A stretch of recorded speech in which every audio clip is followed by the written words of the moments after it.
La salle de conférence sentait le cirage au citron et le vieux papier.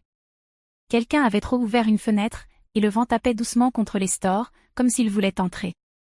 J'étais assise au bout de la table, près d'une carafe d'eau que personne n'avait touchée. En face de moi se trouvait mon petit frère, Zachary Brox, 29 ans, fraîchement rasé, portant un costume mal ajusté mais qui semblait cher. Il jetait un coup d'œil à son reflet dans l'écran noir de la télévision éteinte, ajustant sa cravate comme s'il s'agissait d'un entretien d'embauche. Nos parents étaient assis à côté de lui, Margaret et Tom Brox, la soixantaine bien entamée, les yeux fatigués mais apprêtés pour l'occasion.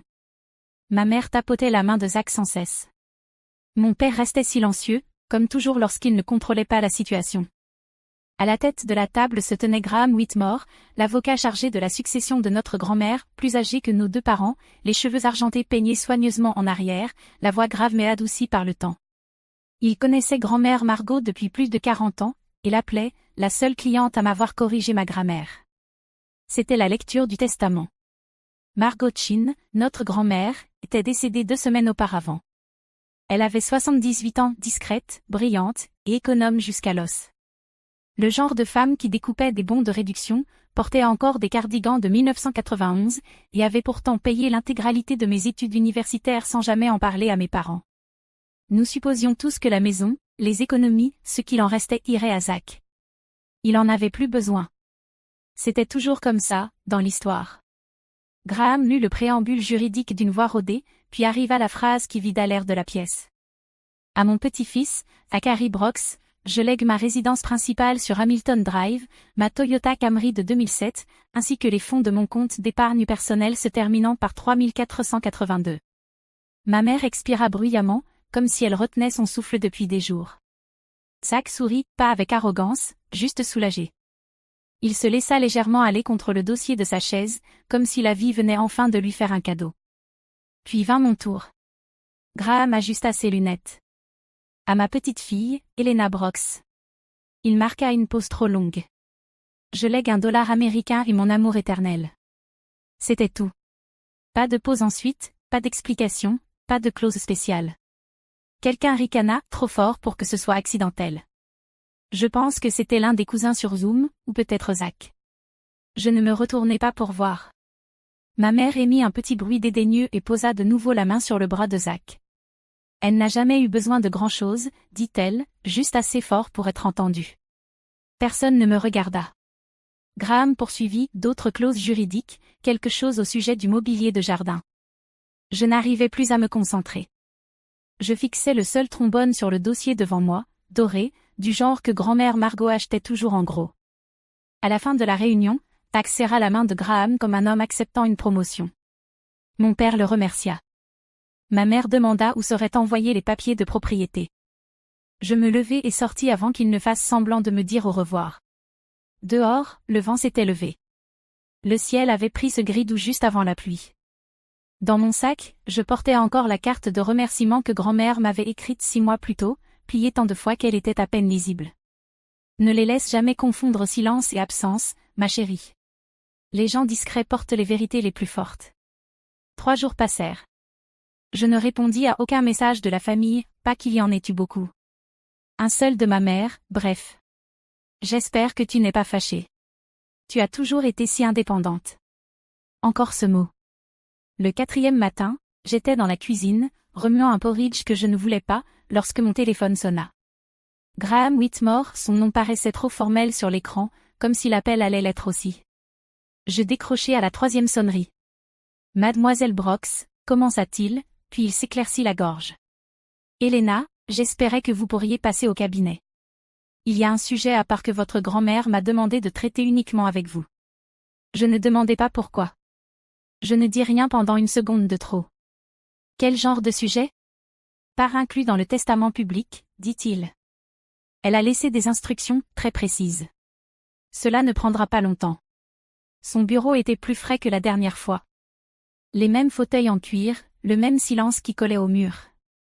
Graham se leva quand j'entrai, comme si j'étais Margot elle-même et non sa petite fille. Il ne proposa pas de café, me fit seulement signe de m'asseoir, puis verrouilla la porte derrière nous. Ce petit bruit métallique fit quelque chose bouger dans ma poitrine. Il sortit une petite enveloppe ignifuge d'un tiroir fermé à clé. Mon nom était inscrit dessus, de la main de Margot, écriture carrée, lente, appliquée. Elle m'a dit de vous la remettre en personne, dit-il en la déposant doucement, et seulement si vous veniez seul. Je ne la touchai pas tout de suite. Je la fixai, comme si elle risquait de disparaître si je clignais des yeux. Elle a préparé cela il y a près de 4 ans, ajouta Graham. Elle la relisait chaque année, sans jamais changer un mot. Je finis par tendre la main vers l'enveloppe. Le papier était plus épais que je ne l'avais imaginé. Prenez votre temps, dit-il, puis il sortit de la pièce. Il n'avait pas besoin de dire « cela change tout ». Le silence l'avait déjà dit pour lui. Je brisai le sceau lentement, avec précaution, pour ne pas abîmer son écriture. À l'intérieur se trouvait une seule feuille, écrite à la main, sans rature, sans hésitation. Je la dépliai des 2 mains, comme on ouvrirait quelque chose de sacré. Helena. Si tu lis ceci, alors j'ai déjà déçu certaines personnes, et enfin fait confiance à celle qui ne m'a jamais rien demandé. Je cessai de respirer un instant. Sa voix me revint, pas celle de ces derniers jours, mais celle qu'elle avait dans la cuisine, un œil sur les casseroles et l'autre sur la météo. Tu écoutais toujours quand personne d'autre ne le faisait. Tu te souvenais de quel interrupteur coinçait. Tu as appris à faire une pâte à tarte avec tes mains, pas avec une machine. Je me rappelais le soleil passant par la fenêtre latérale, elle me montrant comment presser la pâte sans l'aplatir trop. Elle disait toujours. Les gens précipitent les choses quand ils ne font pas confiance aux résultats. À 23 ans, je suis partie vivre à Genève. J'ai dit à la famille que j'étais traductrice. Ce que je n'ai pas dit, c'est que je traduisais des rapports financiers pour des gens qui n'utilisaient jamais leur vrai nom. Je clignais des yeux. Genève avait toujours été floue dans ces histoires, une ville faite de neige et d'écharpes douces. J'ai appris très tôt que ceux qui font du bruit gaspillent souvent leur argent. Alors j'ai fait l'inverse. J'ai observé. J'ai investi. J'ai gardé les comptes discrets. Je pouvais presque voir son bureau, le bois usé sur un côté, le grand registre en cuir qu'elle ne laissait personne ouvrir. Le compte en Suisse contient désormais environ 4,2 millions. Tu es l'unique bénéficiaire. Je cessai de lire, laissant le chiffre reposer là sans qu'il s'ancre, simplement sans bouger. Vous ne trouverez jamais ce montant dans aucun des documents de la lecture du testament de la semaine dernière. L'argent est détenu dans un trust que j'ai créé en dehors de la succession, pour une raison qu'il ne comprendrait pas. Il dirait que vous n'avez besoin de rien, mais je vous l'ai vu donner quand personne ne vous rendait l'appareil. Je vous l'ai vu travailler, vous effacer pour préserver la paix. J'expirai sans m'en rendre compte, retenant encore mon souffle. Elle avait tout vu tout sans jamais dire un mot. Tu n'as jamais été invisible, Helena. Ils ont simplement regardé avec de mauvais yeux. En bas de la page figurait sa signature, Margot Chin, toujours soignée, toujours fière. En dessous, une ligne écrite plus doucement, presque comme un après-coup. Laisse cet argent faire pour les autres ce que tu as toujours fait en silence, créer de l'espace. Je repliai la lettre selon les plis, non pas parce que j'en avais fini, mais parce que je n'étais pas prête à la relire. La pièce était restée vide, silencieuse, mais je ne me sentais pas seule. Je me rendis à ma voiture, la lettre toujours dans ma main, je ne la mis pas dans mon sac, ne la replantai plus, je la tenais simplement, repliée et silencieuse, comme si elle conservait encore la chaleur de ses mains. Le soleil brillait, mais le ciel avait ce ton terne, surexposé, celui qui donne l'impression que tout est plus lointain qu'il ne l'est. Je montai dans l'auto, fermai la portière et laissai le silence s'installer. Pas de radio, pas de moteur, juste l'air. Mes mains reposaient sur le volant. Je ne pleurais pas, du moins pas au début. Je me disais que c'était juste beaucoup à digérer, que ça n'avait pas vraiment d'importance, que j'allais bien. Mais le deuil ne se soucie pas de la logique. Il s'installe quand ta garde est basse, quand il n'y a plus personne à impressionner, plus personne à qui se défendre. Je saisis mon téléphone, ouvris le contact, maman. Mon pouce survola le bouton d'appel, puis je le reposai. Que pourrais-je dire? Que la femme qu'il croyait avoir les avait surpassés tous par sa grâce et sa clairvoyance? Que leur fille, celle qui se débrouillait toujours, avait hérité de plus qu'il ne pouvait l'imaginer? Non. Ce n'était pas cette partie qui faisait mal. Ce qui m'a fait mal, c'est ça, ils ne m'avaient même pas regardé ce jour-là. Pas vraiment. Ils avaient regardé à travers moi, au-delà de moi, autour de moi, comme si j'étais une personne dont on n'avait pas à se soucier. Et je les avais laissés faire. Jusque-là. 2 semaines plus tard, je pris l'avion pour Genève.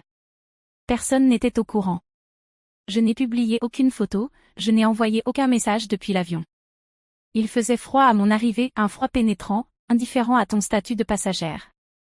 Le ciel était bas et gris, mais les rues immaculées, comme des secrets bien gardés. L'édifice se trouvait dans une rue paisible, sans enseigne, juste une plaque en laiton, bonque, étien et fil, gravée si discrètement qu'elle se fondait presque dans la pierre. À l'intérieur, tout sentait le cuir et l'hiver. Une réceptionniste d'une 60aine d'années m'accueillit par mon nom, son sourire était discret mais chaleureux, comme ceux de ceux qui en savent déjà plus que toi. Elle me conduisit à travers 2 portes vitrées, puis le long d'un couloir étroit où aucun pas ne semblait avoir laissé de traces. Dans le dernier bureau, un homme en costume marine, ses lunettes glissées dans le col de sa chemise, fin 60aine, yeux toujours perçants, m'attendait. « Mademoiselle Brox, dit-il en tendant la main. Votre grand-mère était une femme remarquable. » Il s'appelait Henri Morurel. Il avait travaillé aux côtés de Margot pendant près de 30 ans. Il n'utilisait pas le mot « cliente », il dit qu'elle orchestrait son argent comme un restaurateur manie ses tableaux, délibérément et jamais avec ego. Je pris place sur la même chaise qu'elle avait probablement occupée un jour. Henri ouvrit un folio noir. Dedans, des documents soigneusement présentés, des notes manuscrites, des journaux d'investissement remontant à 1989. Et puis une page simplement intitulée « The Hat Fund ». Nommé d'après votre 2e prénom, j'imagine, dit-il. Je hochai la tête, même si je ne l'avais jamais su. Helena Hart Brox, un prénom que Margot avait aidé mes parents à choisir. Le solde du compte clignotait sur la page, 4 241 857 $. Aligné proprement, sans centimes superflus. Mais ce n'était pas le chiffre qui m'a coupé le souffle, c'était la liste des clauses de répartition.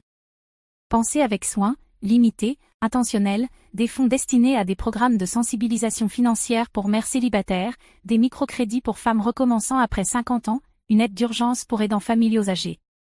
À côté de chaque clause, une note manuscrite de Margot, femme comme moi, femme comme Helena, femme qu'on oublie. Je ne pleurais pas, du moins pas là, mais quelque chose en moi s'adoucit. Non pas parce que je me sentais devenue riche, mais parce que, pour une fois, je ne me sentais plus invisible. Henri m'observa longuement. Elle aurait pu dépenser tout ça. Elle aurait pu le cacher. Mais elle croyait au pouvoir du silence, que les choses longtemps tranquilles finissent par grandir. Il referma le folio et le glissa vers moi. Il est à vous maintenant, mais elle vous a laissé un plan. Et honnêtement, je crois qu'elle savait que vous en feriez plus que la plupart. Je quittai la banque peu avant le crépuscule. Genève était pâle et dorée, baignée dans la lumière du lac. L'air était chargé d'odeurs de pain et d'un soupçon de pain. Je me tenais à l'angle de la rue face à l'eau, la lettre encore dans mon manteau, le folio dans mon sac. Ni fête, ni champagne, juste la discrète ivresse de la confiance. L'invitation arriva par texto de groupe. Pendaison de crémaillère chez Zach. Venez voir les améliorations. Construction de maison article de fête. Pas de ponctuation de la part de notre mère, juste des émojis et une épingle de lieu. Je fixai l'écran 1 minute, puis posai le téléphone écran contre le plan de travail. Je n'avais parlé à aucun d'eux depuis la lecture du testament, mais quelque chose en moi avait besoin d'y aller, pas pour être vu, mais pour voir. La nouvelle maison de Zach était l'ancienne maison de notre grand-mère. Les mêmes volets, la même véranda, mais agrémentée désormais de guirlandes lumineuses et d'une enceinte Bluetooth près de la porte. L'air sentait les bougies achetées en magasin et les amuse-bouches passées au micro-ondes. Je rentrai sans frapper. Personne ne le remarqua au début. Notre mère arrangeait des dés de fromage autour de l'îlot.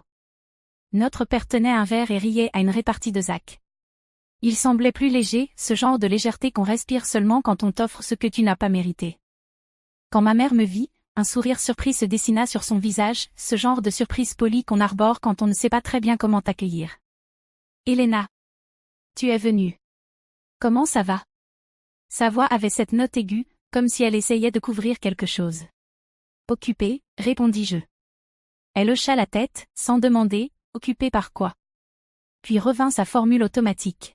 « Tu as toujours été si indépendante. Je suis sûre que tout va bien pour toi. » Je souris, sans exagération. Je sortis de mon sac une petite photo dans un cadre argenté, Margot devant la Banque de Genève, dans son manteau gris, tenant son sac à main à 2 mains, comme sur toutes ses photos. Je la posai doucement sur la table d'appoint à côté de la bougie parfumée et d'un tas de magazines d'immobilier. Personne ne l'aperçut sur le moment. Je ne dis rien, n'évoquai pas le trust, n'expliquai pas la photo, ne fis aucune mise à jour. Qu'ils pensent ce qu'ils veulent. et quand Zach porta un toast à la famille qui a cru en lui, je sortis. L'air était plus froid que dans mes souvenirs. Je fermai mon manteau, sans me retourner. Le bureau n'avait rien d'exceptionnel, 2 pièces au-dessus d'une laverie automatique, une fenêtre qui se coinçait quand il pleuvait, une moquette beige qu'on avait essayé de rendre intentionnelle, avec un tapis. Mais sur la porte, il y avait mon nom, Chin Art Financial. Chin pour Margot, Art pour le deuxième prénom qu'elle m'avait donné, même si personne dans ma famille ne l'avait jamais utilisé. Il préférait les prénoms simples, ceux qui ont des bords, qu'on peut saisir fermement. Je n'avais parlé à personne de ma famille de cette entreprise. Pas par rancune, il n'y avait simplement pas de place, dans leur vision du monde, pour comprendre ce que je faisais. Et peut-être que c'était ça, justement, le sens. La première personne que j'ai aidée s'appelait Lorraine, 61 ans, récemment veuve, à 5 ans de la retraite, noyée dans les dettes médicales de son défunt mari. Elle a pleuré dans mon bureau en réalisant qu'elle n'avait pas besoin de vendre sa voiture. Elle m'a dit que c'était la première fois que quelqu'un lui montrait un tableau Excel qu'elle comprenait. La seconde, c'était Camille, une ancienne serveuse qui avait élevé 2 garçons seuls et n'avait jamais ouvert un compte épargne parce que, comme elle disait, quelle épargne? On a commencé avec $30. 6 mois plus tard, elle avait $1100 de côté et une paix intérieure qu'elle n'avait pas ressentie depuis 1998. Je ne prenais pas de photos, ne publiais aucun témoignage, aucune transformation, avant-après. Ce n'était pas du marketing. C'était ce qui se passe en silence, quand personne ne vous demande de faire vos preuves. Je gardais la lettre de Margot dans un tiroir de mon bureau. Certains jours, quand l'espace me semblait trop petit ou que les progrès étaient trop lents, je relisais le dernier paragraphe. Que cela aide celles qui te ressemblent, les filles silencieuses que personne ne pense à regarder.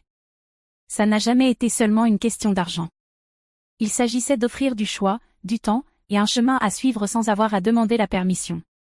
Un soir, après le départ de tout le monde, je me suis tenue près de la fenêtre du bureau à regarder les lumières de la laverie scintiller en bas.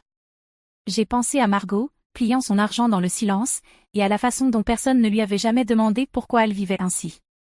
Ils avaient juste supposé. Je crois que c'est pour ça qu'elle m'a choisi, pas parce que j'en avais besoin, mais parce que j'avais compris son besoin de ne pas être perçu comme quelqu'un dans le besoin. Les gens pensent toujours qu'un héritage est quelque chose de bruyant, une statue, une plaque, une aile d'hôpital. Mais parfois, c'est un tableau budgétaire expliqué lentement, un abonnement de bus payé, un appel tardif répondu sans jugement. Parfois, un héritage, c'est ce que personne n'applaudit. Et ça m'allait très bien. Une année passa. Le tapis du bureau se recourbait toujours dans un coin. La fenêtre coinçait encore quand il pleuvait. Mais le calendrier mural était rempli, des noms, des suivis, des deuxièmes chances écrites au crayon et lentement repassées à l'encre. Un vendredi après-midi, Lorraine est passée avec une carte de remerciement et un cake à la banane. Elle portait un rouge à lèvres qui n'allait pas tout à fait avec son pull et souriait comme quelqu'un qui avait réappris à respirer. Elle m'a tendu une feuille pliée, une lettre dactylographiée. C'est l'email que j'ai envoyé pour annuler le plan de paiement du collecteur de dettes, dit-elle. J'ai mis 3 essais avant d'appuyer sur « Envoyer », mais je l'ai fait. J'ai hoché la tête, sans dire grand-chose, laissant simplement le moment exister. Avant de partir, elle s'est arrêtée à la porte. « Votre grand-mère, dit-elle, elle devait être quelqu'un. » J'ai regardé le cadre photo sur mon bureau, celui où Margot se tenait devant la Banque de Genève, portant son manteau gris et tenant son sac à 2 mains. « Elle l'est toujours », ai-je répondu. Plus tard dans la soirée, une fois tout le monde parti, j'ai sorti la carte que Margot m'avait écrite un jour, celle que j'avais apportée à la lecture du testament, trop souvent repliée. J'ai relu une dernière fois la dernière phrase, doucement, pour personne. Ne les laisse jamais confondre le silence avec l'absence, ma chérie. Les personnes silencieuses portent les vérités les plus fortes. J'ai souri, puis j'ai éteint la lumière et fermé la porte à clé derrière moi. Si tu as déjà été mise de côté parce qu'ils pensaient que tu n'avais pas besoin de plus, alors peut-être que tu comprends.